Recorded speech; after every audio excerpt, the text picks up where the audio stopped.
to the live show and podcast Be Seen and Be Remembered. Today we have our special guest, Michael Granoff, and I am so honored and thrilled to have him here. Hi, Michael. Hello, Sue, Magic Sue.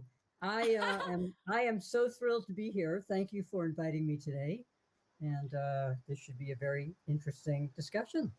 That's awesome. I'm looking forward to it. As this is going to be a special topic because I love magic, and when I was So do little, I.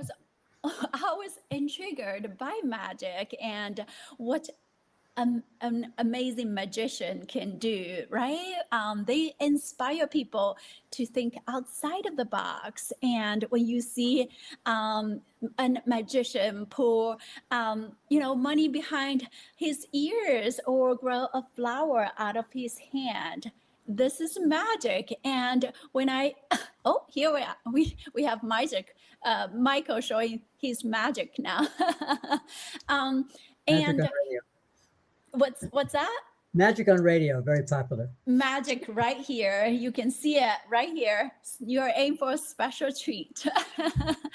um, so Michael, he has spent 18 years in the corporate world as VP, director of marketing, in financial industry, and he has led his own business for 15 years. And last just a couple of years ago, he started to do something brand new. And I want to hear from Michael what inspired you to start your own business, and also being a magician. Tell us a little bit about it, what got you into it, and share with us a bit more on that. Sure. Well, very briefly, I spent quite a bit of time in the corporate world, as you know, consuming all kinds of really, really good creative services and problem solvers and all kinds of projects. And it occurred to me along the way that I started wondering, why is it that with all the same, we've got very, very talented, hardworking people out there, and yet sometimes the process produces something that is outstanding, unbelievable, really could be even considered breakthrough, versus other times when it misses the mark. And I started asking, well, why is that? Everybody has the same information. We've got the same goal. We've got the same, we've given everybody all the same data. Why is it that one group can produce something that's unbelievable and another group is sort of meh? They're all the same, they're very intelligent folks. So I've been a magician probably longer than I've been in marketing. And it occurred to me that magicians think about things in a way that forces us to really wring out all that's possible, to make the impossible seem possible. And how do magicians do that? Because if a magician is going to make a living being a magician, then he or she has to be amazing every time they go on stage, not sometimes. So how do they do that?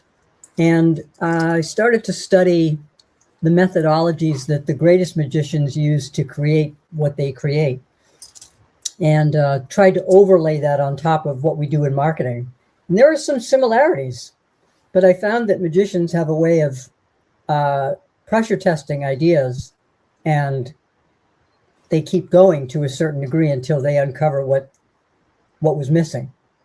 So that's kind of what inspired me to start thinking about this, which is why I started writing under the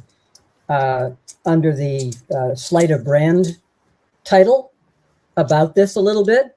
And then I had been asked to do a few presentations here and there, and that's how it kind of got started. So right now I'm just having fun with it. And if it inspires people to think a little bit differently, great. It's just a fun way for people to reframe how they're thinking about not just marketing and creativity there, but really any problem solving endeavor that you may be faced with. Right. And it is, so true. And sometimes we just need to think outside of the box. How can we creatively solve this problem? What can we do? What's possible? Kind of pushing boundaries and to be able to come up with solution that's not something that's ordinary. I feel like it's just like see all those social media posts. A lot of them kind of, the same. And but when you see something unique, different, and creative, that's like jaw dropping. You're like, wow, that is so cool, and I never thought about that. And that's what magician does. An amazing magician does. They have, you have the power, to bring that wow to the audience. Now, before you start, because today we're talking about attention. Attention is a new currency. Attention span is short. How do you grab attention in a room full of distractions? When you are performing, or whether it's a marketing, when you're creating content or running a campaign. Well, first off, and this won't be unfamiliar to anybody who's listening to us today, I try never to walk into a room without understanding who it is I'm actually performing for. I think that perhaps being in marketing taught me more about research and finding out about my audience than I ever knew before. So that was a benefit to my magic world, because before performing for any audience, I always do a healthy amount of research to find out more and more about who it is I'm working for, especially if it's a guest of honor or a business group that has a product launch, or something that we can latch onto regarding history or whatever it is that makes that company a special place to work, or a special that has a special product that nobody has, things like that. But I think that the way that we get in when we set up a show, whether I'm walking around or whether it's in front of a group standing up, we have 3 stages that the show goes through. One is called an opener. The second is your middle pieces, and then the last is your closer. If you're walking into an audience who really doesn't know you well, then there are 2 ways to establish your opener. One is that if you haven't had a chance to mingle with those people and get to know them yet, which would be in our funnel, it would be like the consideration stage. Is this guy any good? Mm-hmm. If we don't have an opportunity to do that, then we have to walk on stage with something that's going to grab attention quickly, number 1, and then establish your credibility, number 2, but it begins with a pleasant surprise. So what could that pleasant surprise be? Well, it needs to be relatively quick, and it needs to be playfully surprising. So one of the things that I often do is offer my business card to someone in the front row, or if I'm walking around, to the people that I'm working for, and one of 2 things happens.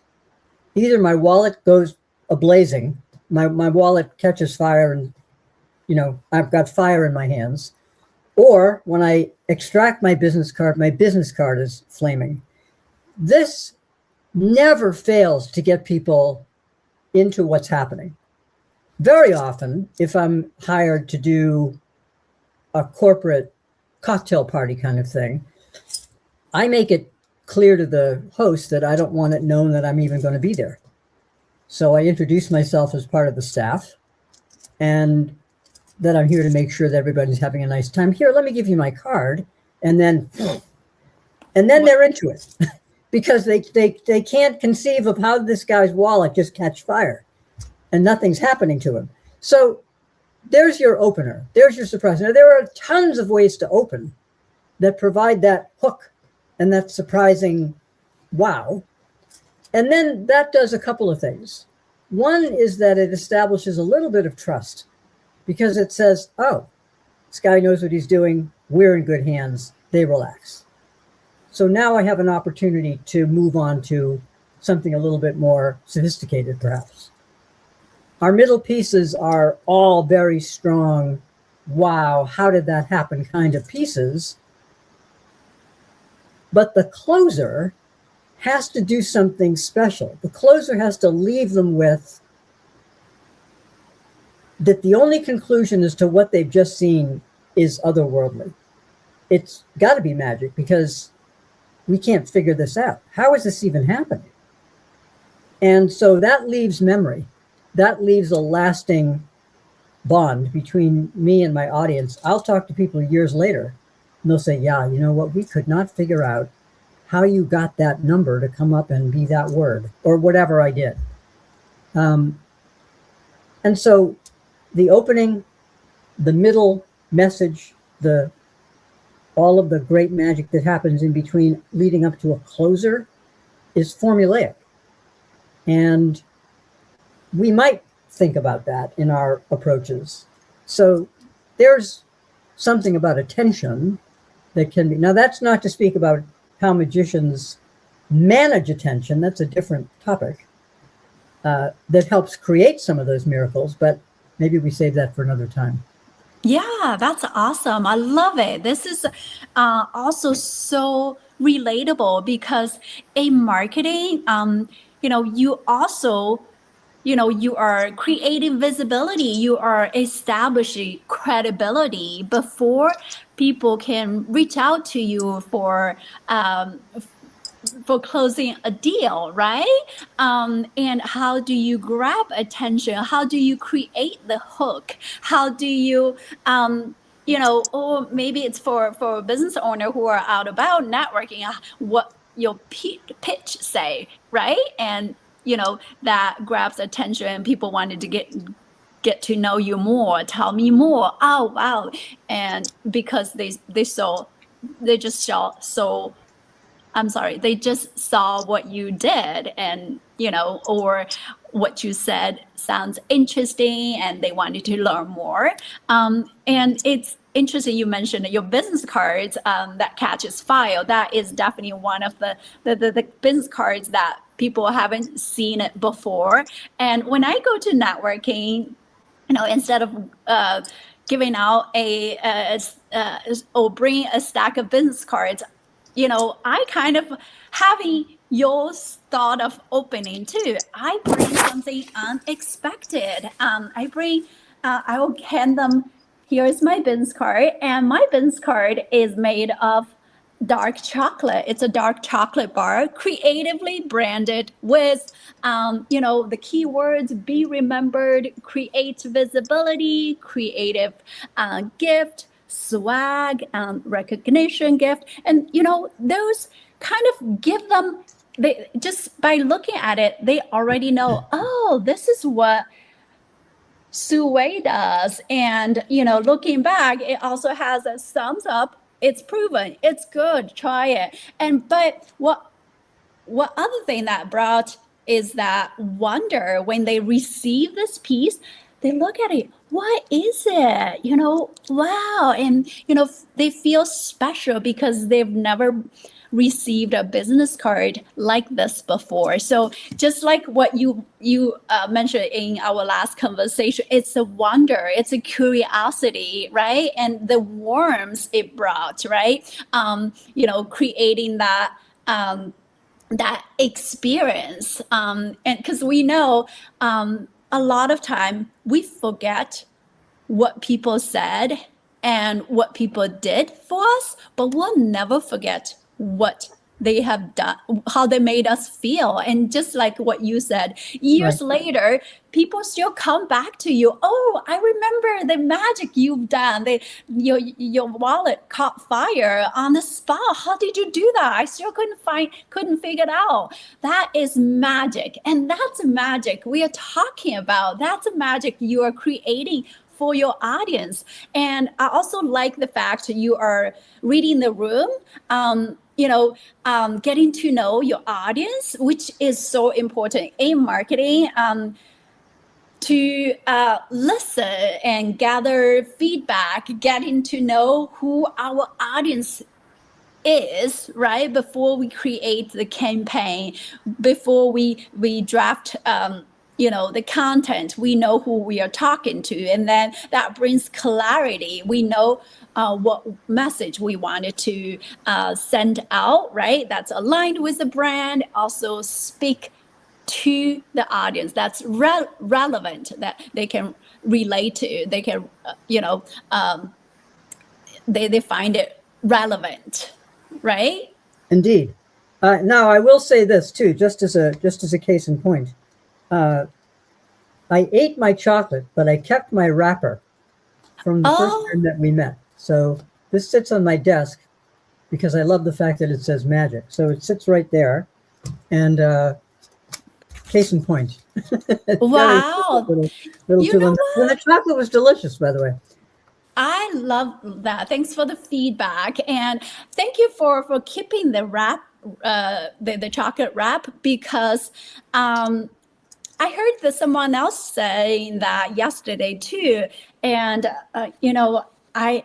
my point is, I'm not worried about people throwing away this chocolate wrap, because they will remember. It's a feeling that's left behind. I was at a chamber event, and I gave one of my special business cards, to the director of marketing, Lise. And just a few days later, she had her team reach out to me for their chamber swag ideas and wanting to work with us, right? And the email started, wow, Lise sings praises about your chocolate business cards. We want to,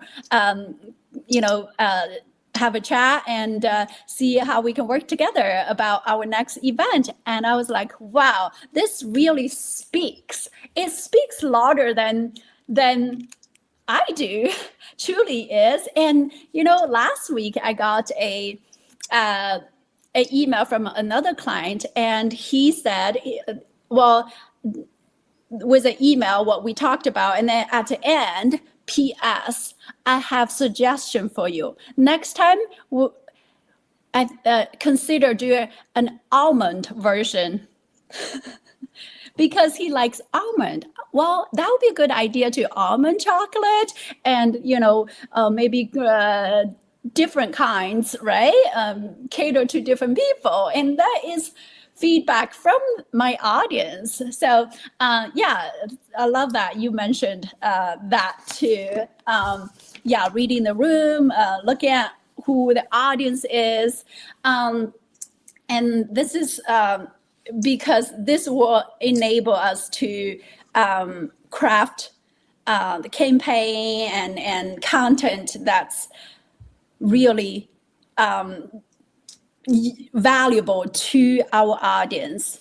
And you mentioned you always strive for the best, and it's like magic to you. It's like martial art. You never, you're always finding ways to see how can I do better, and it always refining, and working on what's the next best, what's the next performance that you could bring to your audience. Explain to us a little bit on that. Why is... Sure. Mm-hmm.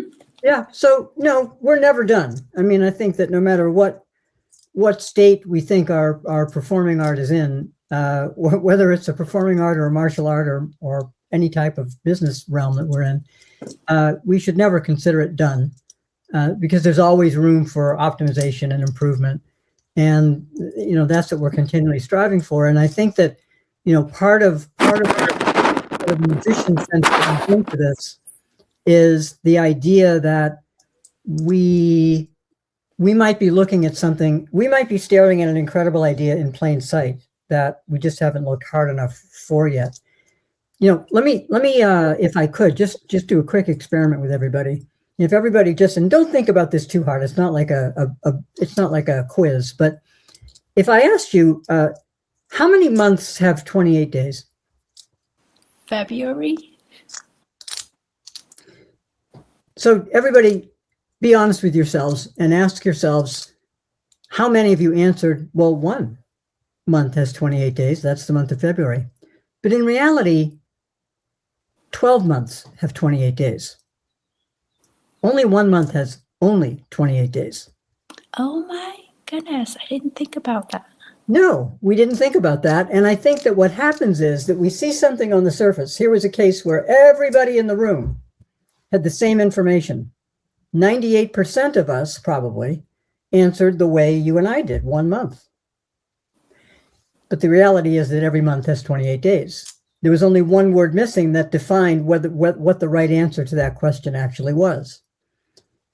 How many times have you perhaps potentially been sitting in a meeting, whether it's reviewing results or looking at research or anything where you're pondering how to solve a problem, how to optimize a campaign, how to create an event that's going to stick? And how many times have you found yourself in that meeting wondering to yourself, gosh, what are we missing here?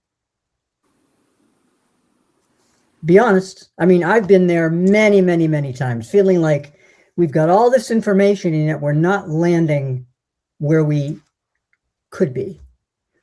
And this is a huge precept concept, because this idea of what are we missing is really where ideas that are hidden in plain sight often come out. Now, magicians can demonstrate this with effects demonstrating with people where the magician actually performs a trick for one person. Could be in front of 50 people or 1,000 people.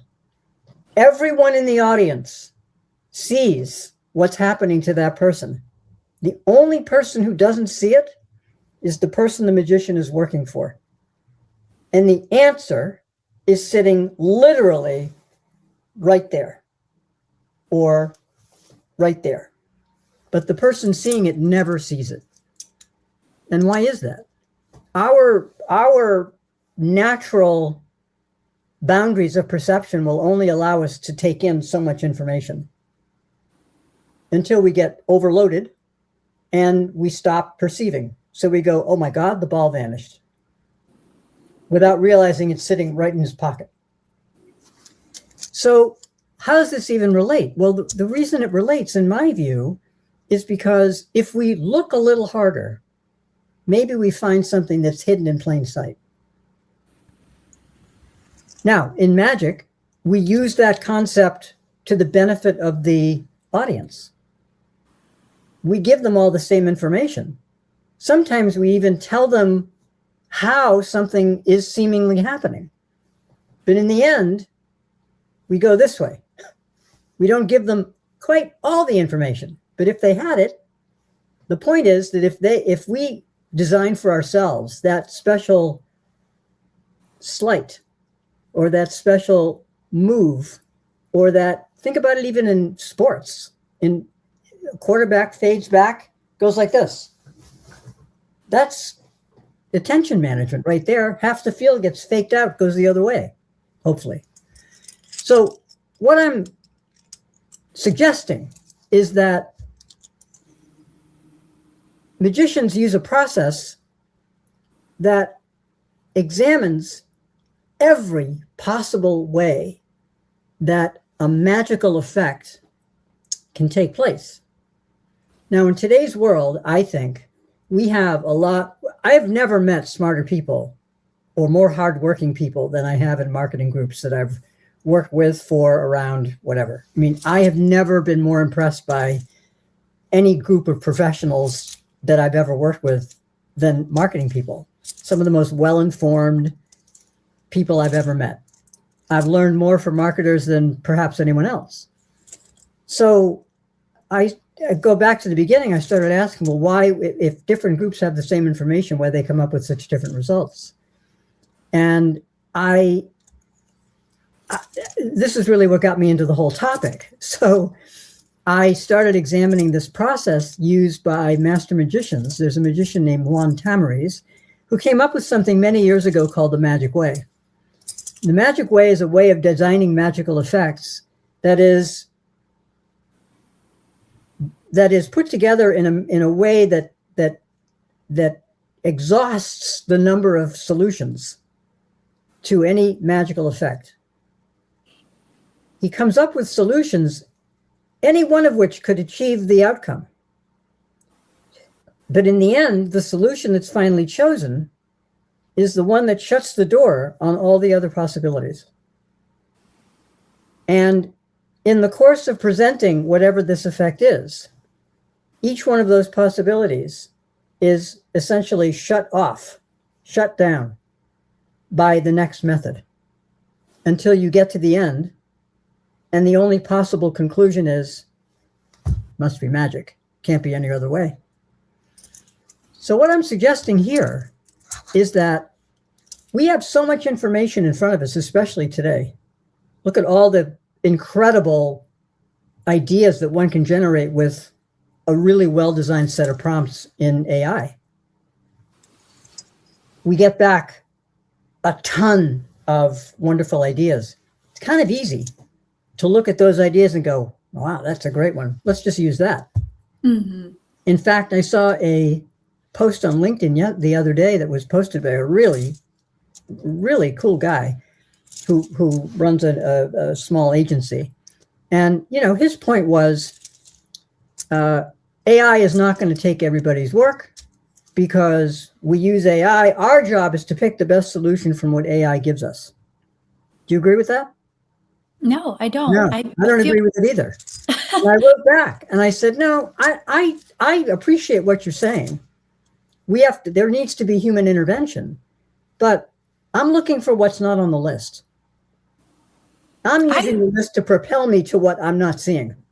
Yes, and I so agree with you. If we are all just picking the answers from ChatGPT or cloud, then those are the answers or solutions people have used before. And I mean, if we are rely on that, and there's no innovation, there's no creativity. I mean, those creativity has to come from ourselves. I feel like ChatGPT is good for structural and for kind of organizing, for repetitive operation work. But for marketers, maybe it's good. I mean, for brainstorming, something you haven't thought about before. But to be an amazing magician, to be an amazing marketer, I'm so with you. We need to strive for the extraordinary, not just what you see that people have done before, because you need to, I mean, if you want to blend in, go for it. It'll be ignored, just like one of the other campaign on one of the other posts. But when you think outside of the box, that's when the amazing things happen, when the magic happens, right? Right, and I'm not suggesting by any means that that every idea is going to be a breakthrough. I think that, look, we're up against a lot of variables here, all of us, and that whether it's time, money, risk, you name it. I mean, we are up against a lot. In fact, there've been a lot of wonderful talks and seminars about working inside the box, because sometimes we're not able to get out of the box because the client won't get out of the way, or we won't get out of the way. So it's not that we're not working hard enough. It's that we to keep the humanity in this effort, we really have a responsibility to always keep in the back of our minds, is this all there is? No matter what the situation is, will every idea be like the most amazing thing anyone's ever seen? Probably not. But if we're striving in that direction, we're going to be better than if we just settle. So we magicians, we could settle, but we'd be mediocre if we did. We wouldn't get necessarily rehired. Yeah, the guy was okay, but yeah, there were tricks. But when I leave a show, if I don't get, wow, that was the most amazing experience we've ever had, I don't feel very good about that show. If the review isn't, this was the best thing that our client has ever seen, I'm not happy. I had a show the other day, and by the way, one of the things that I do after every major show, if it's for a big personal event or a corporate launch, I always make a reel for that client so that they can preserve the memory. Well, that's just a reminder that they can keep forever. I did that for a client from last week, got a message back that said that the client that we were working for was almost in tears watching it. And it was music to my ears, because what we want is that emotional connection of the experiences that they had. And if you can achieve that, then you've done your job. Anything else, may get you partway there, but maybe not all the way. Will I get rehired by that person? I think the likelihood is higher than if I just went in and did a bunch of, even if I did them well, just a bunch of unconnected, not thought out, really good tricks. They'd have been, yeah, great. So what?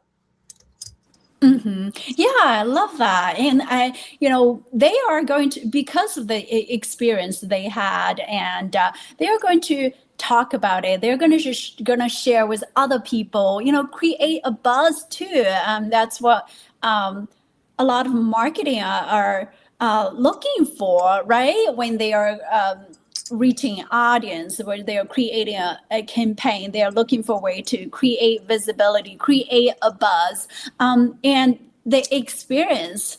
It's like Google review, right? You serve clients. Now, not everyone's going to jump on Google, take that few minutes to write a review. But if they had an extraordinary experience, that left them, like, wow. And they wanted to share that experience with other people on social media. Maybe it's sharing on their social media, on Google review, or share with their friends. That's your referral partners right there. Sure. Yeah, that's part of marketing too. Can I perhaps leave you with one real world story that I think captures the essence of this whole thing? Please do. Yes. This happened years ago now, but for me, it was probably the most memorable business experience in marketing I think I've ever had. And it was such a clear demonstration of everything that I'm getting to. And this may even be where I started thinking about all this. I won't say how many years ago it was, but a number of years ago, I was involved in an agency review for a major financial institution who'd had a relationship with an agency, a very good one, for a long time. And so this was a huge review that it was going to be done.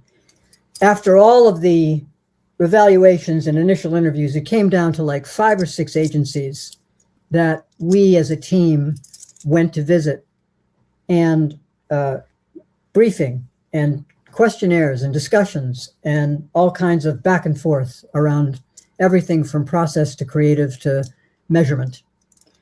These were really well-heeled, high-powered, brilliant agencies, each of whom had a pedigree that anyone would want. In the end, we saw 5 different presentations. Now, every agency had the same information.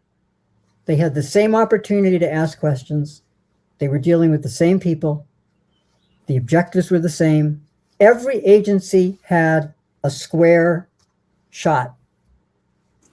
4 of the agencies came up with very, very beautiful looking campaign concepts.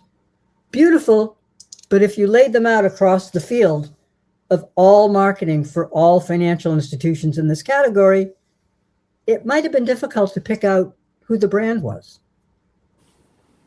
One agency came up with something so powerful, so unique, a little edgy, but not outside the brand's character or purview. And believe it or not, the folks in the room who were making the decision were afraid to take it. In the end, the president of the institution hired the agency that came up with the huge idea. And it was monumental. And it relaunched this brand in a way that was thoughtful, smart, intelligent, fun, surprising, memorable. I'll never forget it. Every agency had the same information. How did one get what everybody else missed? Wow. And that, to me, I always think about that. That's what magicians do. We're out to make sure that whatever we present, they're going to remember 4 years, 5 years from now. Hopefully. So, I kind of leave you with that, because I think that folks, we have these conversations, they go, yeah, this is cute, but how does it actually apply? I think it applies every day. If we give ourselves the chance to just look a little harder, look under the next rock, give it some time, stretch these ideas, push on them, challenge them, turn them upside down, start over, shake things up. Don't be afraid to do that, because that's often where the hidden ideas are. That is magical. That is inspirational. And what I heard is that don't be afraid to be different, to be bold, and be creative, and be you, right? Yes, within the realm of what in this case, within the realm of what this client was, within the character of this client. Mm-hmm. The object is not to go out and do something, so irresponsibly risky that it destroys the brand, obviously. Right, yes. Or that it upsets people. No. That's not what we're talking about.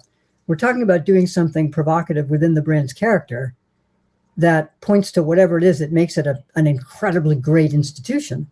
That's what this campaign did, but in a very playful, clever, smart, entertaining way. It had everything. And I think that campaign ran for a good 3 or 4 years.